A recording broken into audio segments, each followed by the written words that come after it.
Do. So, joining us Hello. on the How Did You podcast is Dean. He is an absolutely outstanding person as a human being and is also incredibly creative.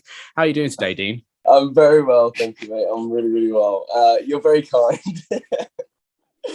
Yeah, no, thank you for having me on, man.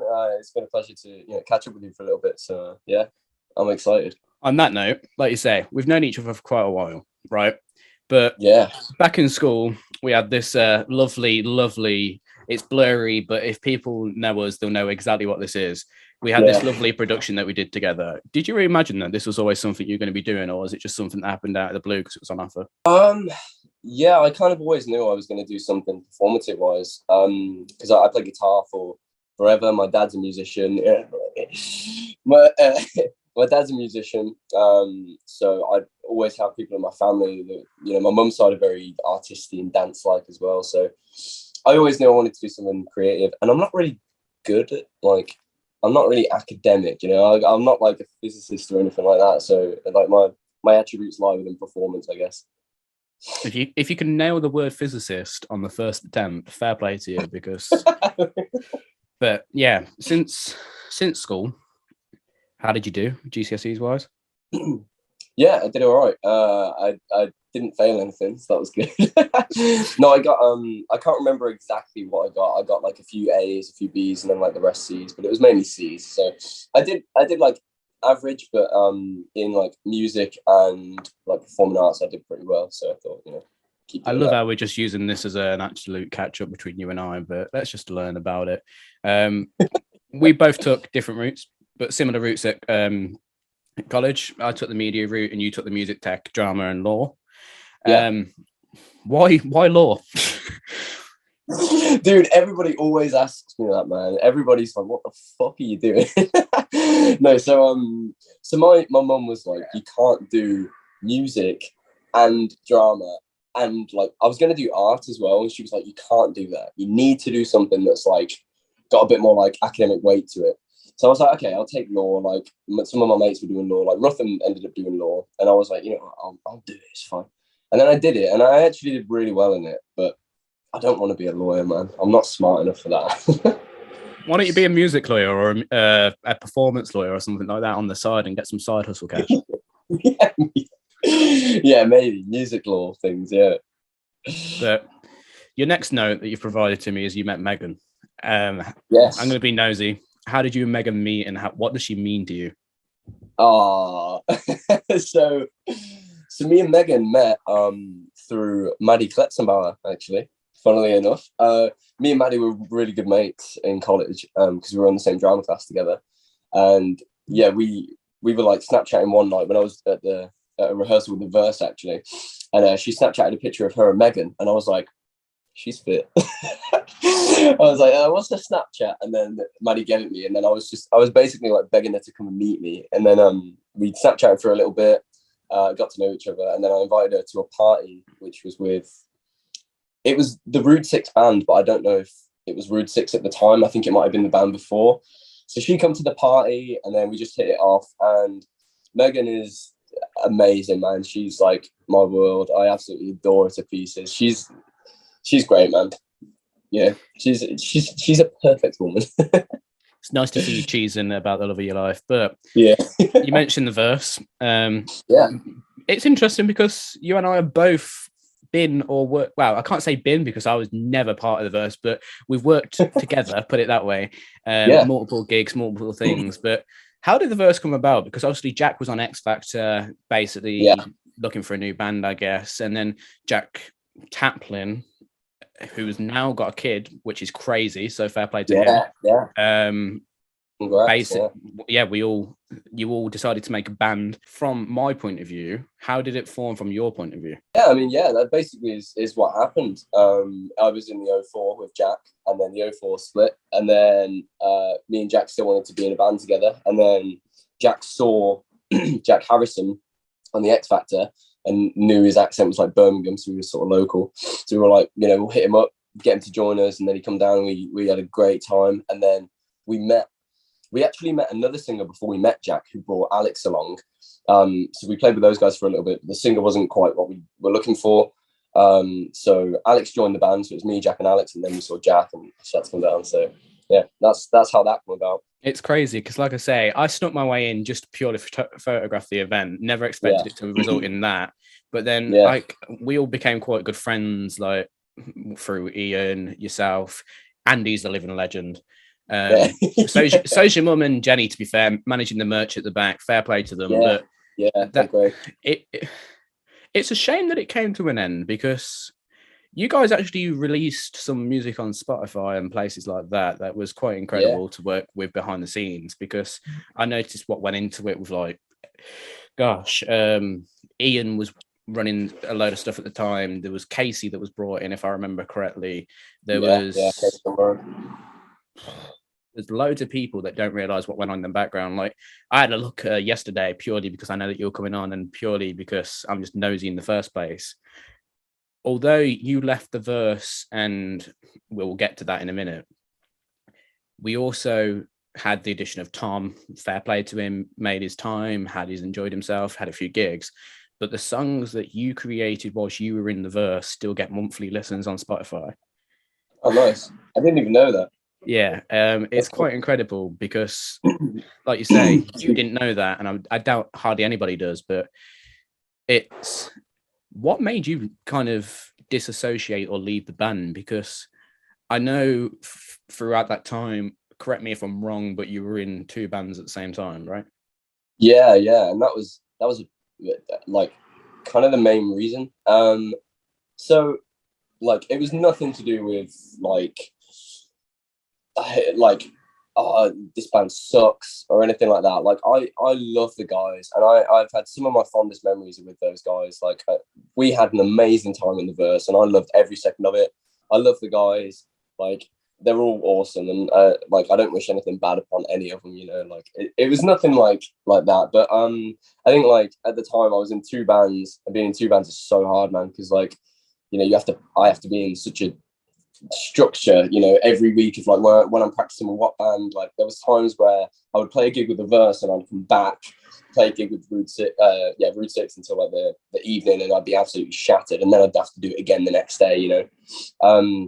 And it really took a toll on my mental health, really, and I just wasn't really in the right headspace with it. And I don't know, just being young, and I'm not gonna lie, like the fans that we had from the verse was like a big thing as well. Like it was such a weird feeling to be so young and to have people constantly message you and constantly know what you're doing and tweeting you and constantly, you know, attention's all on you. It was a big pressure, man. Like, and although it wasn't like insane amount, it was still enough to, you know, to have an effect on me. So it was mainly me not being able to, I don't know, not deal with it, but just like, I don't know, I thought it'd be better for myself. I had to put myself first and just leave. But yeah, it was nothing like, I hate this band.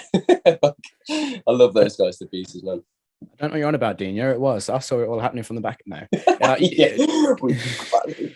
You guys were, yeah, to be fair, you were all really kind to me.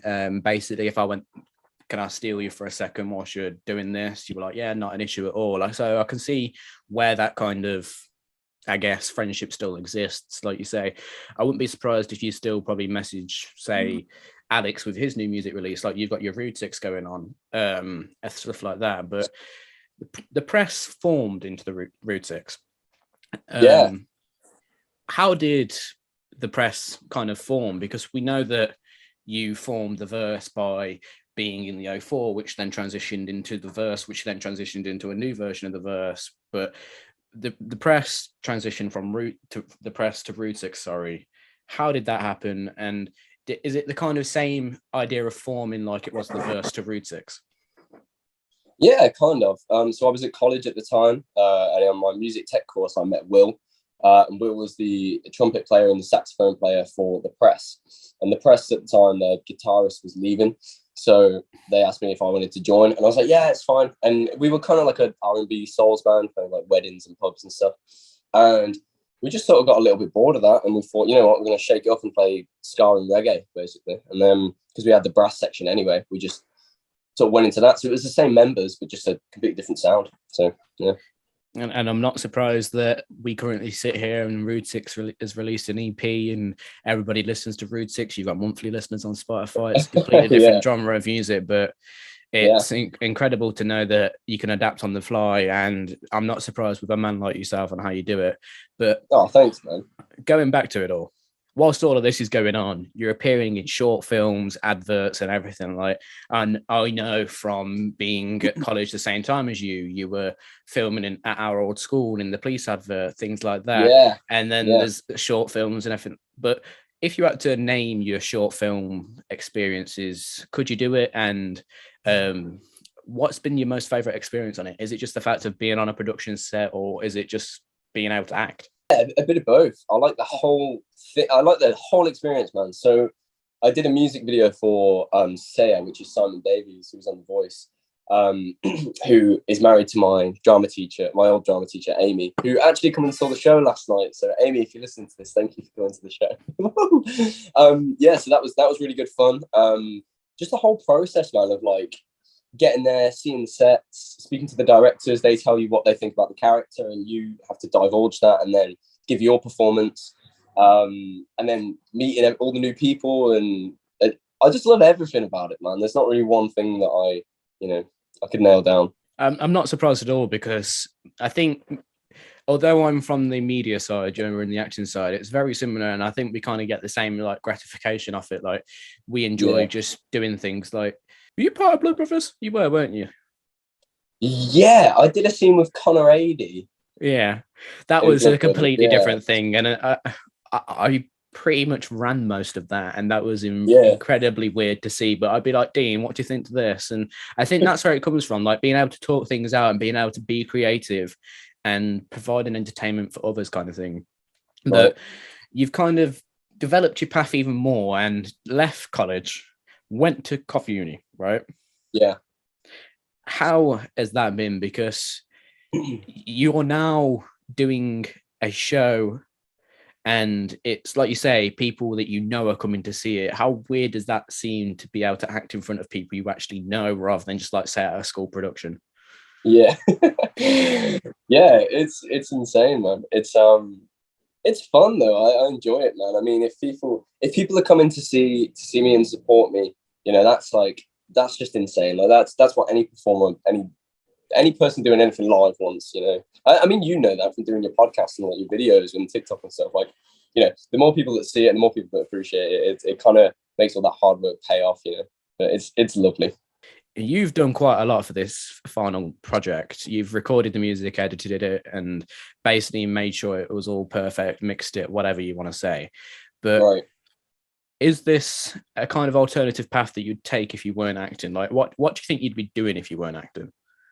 Yeah, absolutely. So for the listeners that don't know, I'm in a theatre company called Parados Exodus at the moment. I'm going to plug a little bit here. Plug everything away, Dean. Feel free. Right. Cool, nice. Thanks. So I'm in a company called Parados Exodus, and we're doing a piece of gig theatre. So it's live music mixed with a story. So there'll be, segments of songs and then underscores and then narrative pieces mixed within the songs, kind of like musical theatre, but more like intimate and like raw. So we're doing that at the moment, and it's been great. Yeah, I wrote all of the music for it. I had a little bit of help from everybody else, but it was predominantly me. And then I recorded everything, mixed and mastered it. And some of it's out on Spotify now. We need to release some more stuff.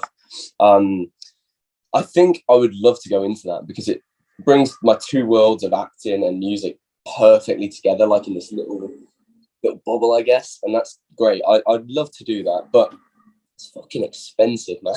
Like, to hire out a place to practice. I mean, we've got the uni and we can hire everything out from the uni, but if we didn't have the uni, it would be so expensive to tour that show. Like, it'd be difficult. But if I wasn't into acting, I would love to do that as my job, man. Yeah, the back end's quite fun. Like, people don't realize how much actually goes into a show. Like, you guys are on stage, performing your scripts, learning how to dress, learning how to act. But there's also the lighting, the sound, the camera work, the actual like rigging of the set, and the actual I don't know, like stage movement, stage planning that has to go into it. Like it's incredible how much you guys must do, because just from doing it at a school and working on some small productions, it's weird to see how much people don't understand how much goes into it. But it's insane, man. It really is. Following uni, what's your plans? I've got it here, but I want you to explain. yeah. So following uni, I'm going to be working at Warwick Castle as an actor. So any listeners want to come to Warwick Castle, you might see me in the dungeons or on the Zog show, because that's what I'll be doing. So yeah, Warwick acting job, that's going to be my thing for a bit. And then I'm going to head to London later on in the year. Hopefully get a transfer to like the London dungeons and the Merlin Entertainment attractions. Yeah, hopefully. I want to market myself as like a freelance actor, musician down there, build connections really. And I don't want to study like after uni for the year. Like I want to just have a break from studying for a little bit because my brain's like scrambled egg. So yeah, I want to go into a master's probably after that year, but yeah. You're a brave man. Yeah. You're a very brave man, because it's extremely expensive as well. Yeah. I considered it, but it was mainly the funds, and I wanted to use my age as a kind of factor, and because I'm still 21, still going to be 21 for another 4 months looking at the date, but it's incredibly strange how much once again would go into that, because people don't appreciate the arts, put it that way, especially with all the government cuts and whatever, but let's not even get into that. That's a whole new podcast, bro. Exactly that.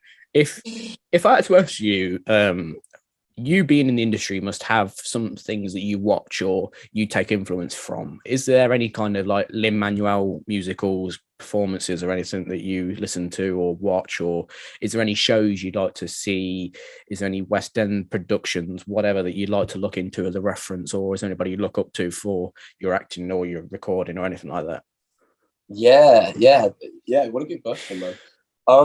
So just to touch on the Paradise Exodus show, gig theatre is so new. So nobody in the company has actually seen a piece of gig theatre. Yeah, I know, it's crazy because it's all in London and traveling to get there. I mean, there's a company called Middle Child and they're up in Hull, but it's so hard to see a piece of gig theatre because it's so new. So in the gig theatre aspect, no, it's completely just what we think would work and what we listen to audiences. But in terms of acting, I love Timothy Chalamet, because who doesn't love Timothy Chalamet? Come on.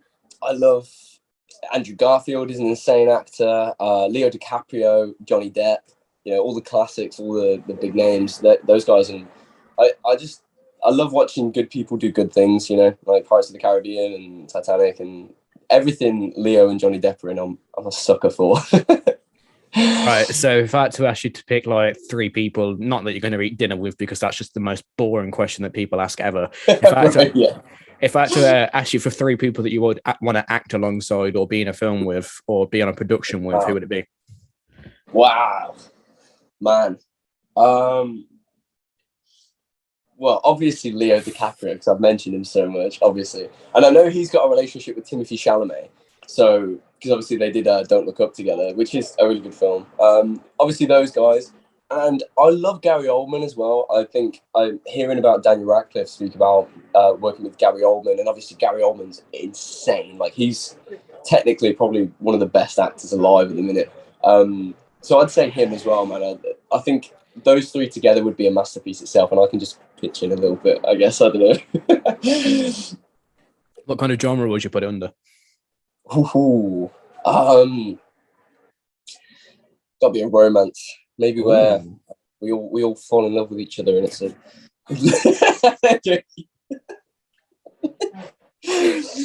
I'm sure Megan will have something to say. Yeah. Yeah. I don't know. Probably some sort of like, rom-com. Yeah, you can't go back now at all. No. You've definitely gone for it now. Right, that's kind of caught me off guard, and I don't know what to ask now. But yeah, sure, let's do it. What kind of bit of advice have you received that you'd like to live by or like to share? Ooh. my dad's always said, like, if you don't enjoy something, don't do it. Like, if you're passionate about something and you're good at something, you can earn money from doing it, which is awesome. I've really took that on my shoulders and tried to really enjoy everything I'm doing, and anything that I put my name to, I try and make it, as best as I can possibly do it. And as well, Tom Hanks did a video, and he talked about, I think it was on a podcast with I forget who was on it. I know Jamie Foxx was on it, but he said, constantly tell yourself, this too shall pass. So if you're feeling on top of the world, everything, everybody understands you, this too shall pass. If you're feeling, down at the dumps, like you've got the weight of the world on your shoulders, this too shall pass. And I've just tried to remind myself that, when I feel on top of the world, this too shall pass, and that sort of thing. So I think those two things are what I constantly remind myself of, or try to. On that note, I think that's a perfect way to end it. So thank you for joining me, Dean. Awesome. Yeah, no, I really appreciate it, man. Thank you so much. I hope we get to do it again. And dude, we'll go for a pint. So. I don't drink. I'm a good boy.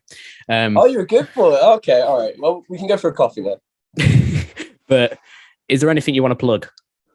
Yes. So Paradise Exodus have a show coming up on the 14th, which is next Thursday.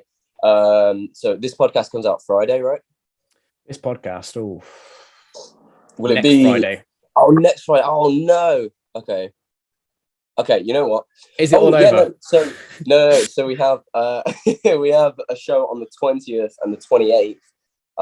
If you guys head over to parados.exodus on Instagram, there's a link. If you click on the link, it'll take you to an Eventbrite page. The performance is at the Ellen Terry building in Coventry. It's pretty much city centre. It's like underneath a big illuminated bridge. You can't miss it. I think doors open at 7:15 and we perform at 7:30. I might be wrong, but it'll tell you on the Eventbrite page. So yeah, come and see our show. Right, yeah. Thank you, dude.